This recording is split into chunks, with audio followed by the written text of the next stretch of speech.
안녕하세요. 토큰포스트 팟캐스트입니다.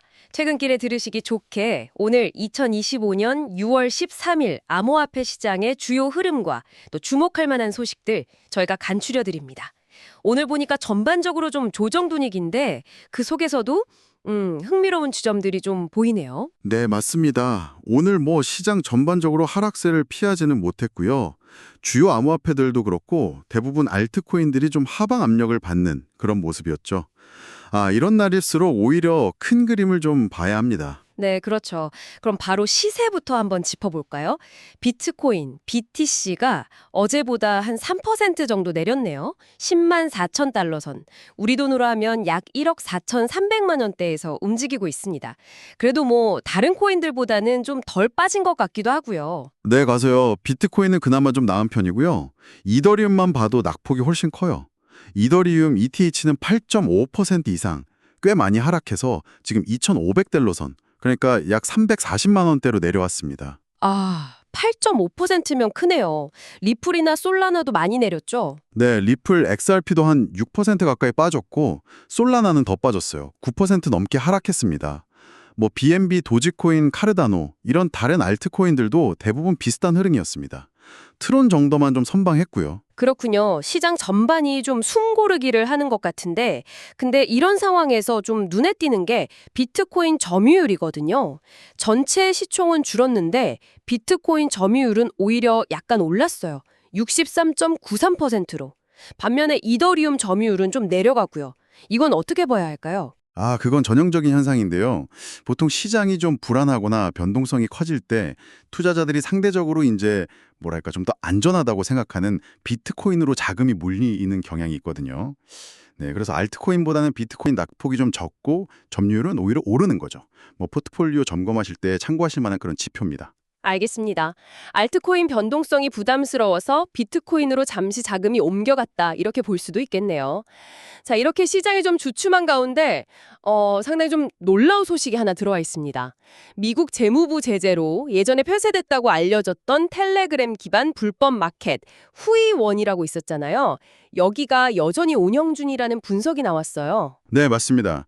그 체인올리시스 분석인데요. 이게 정말 시사하는 바가 큽니다.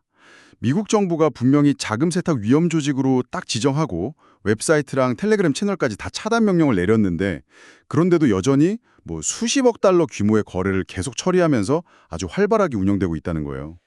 와, 수십억 달러요? 아니, 제재를 했는데 어떻게 계속 운영이 가능한 거죠?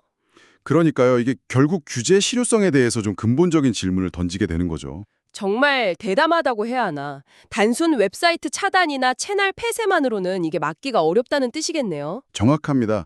이런 플랫폼들은 보통 기술적으로 제재를 우회하는 방법들을 다양하게 쓰거든요. 인프라를 계속 다른 곳으로 옮긴다든지 아니면 단속이 좀 어려운 다른 채널을 활용한다든지 그런 식이죠. 이게 결국 암호화폐, 특히 좀 탈중화가 된 기술을 규제하는 게 현실적으로 얼마나 어려운 도전인지를 보여주는 딱 그런 사례입니다. 그렇군요. 규제 이야기가 나온 김에 다른 관련 소식들도 좀 짧게 짚어보죠. 미국 상품선물거래위원회 CFTC 위원장 대행이 정치권 분위기랑은 별개로 암호화폐 규제 완화는 없을 거다. 불법 행위 단속에 집중하겠다. 이렇게 밝혔네요. 네, 규제 당국은 계속 강경한 입장을 보이는 거고요.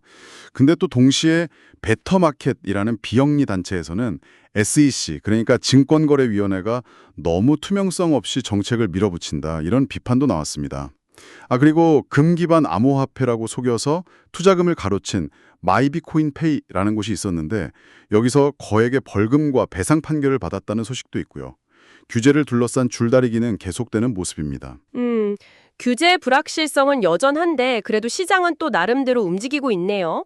쿠코인 거래소가 태국에서 정식 라이센스를 받아서 현지 서비스를 시작했다는 소식도 있고 또 영국의 한 상장사는 비트코인을 추가로 더 샀다고 하고요. 맞습니다.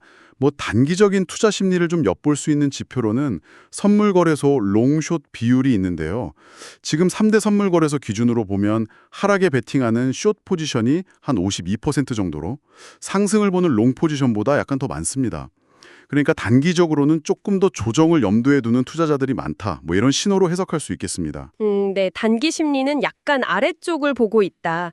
그리고 마지막으로 지정학적 변수도 계속 남아있죠. 이란과 이스라엘 간의 긴장 같은 거요. 이것도 시장 변동성 요인으로 계속 봐야겠고요. 네, 그렇습니다. 오늘 시장을 좀 요약해보면 전반적인 조정 분위기 속에서도 규제의 어떤 현실적인 어려움, 또 기관들의 꾸준한 관심, 그리고 투자자들의 좀 신중한 심리가 복합적으로 나타난 하루였다. 이렇게 볼 수 있겠습니다. 네, 오늘 특히 그 후웨이원 사례를 보면서 느낀 건데 규제 당국의 발표와 실제 시장의 움직임 사이에는 확실히 좀 간극이 존재하는 것 같습니다. 그렇죠. 특히 제재에도 불구하고 계속 운영되는 플랫폼의 존재는 이 기술 발전 속도를 규제가 따라가지 못하는 현실을 아주 잘 보여주는 거죠. 앞으로 이런 종류의 그림자 금융이라고 해야 할까요? 혹은 회색지대가 어떻게 더 진화할지, 그리고 이게 또 우리 투자 환경에 어떤 영향을 줄지 계속 좀 지켜볼 필요가 있겠습니다. 이상 토큰포스트 팟캐스트였습니다.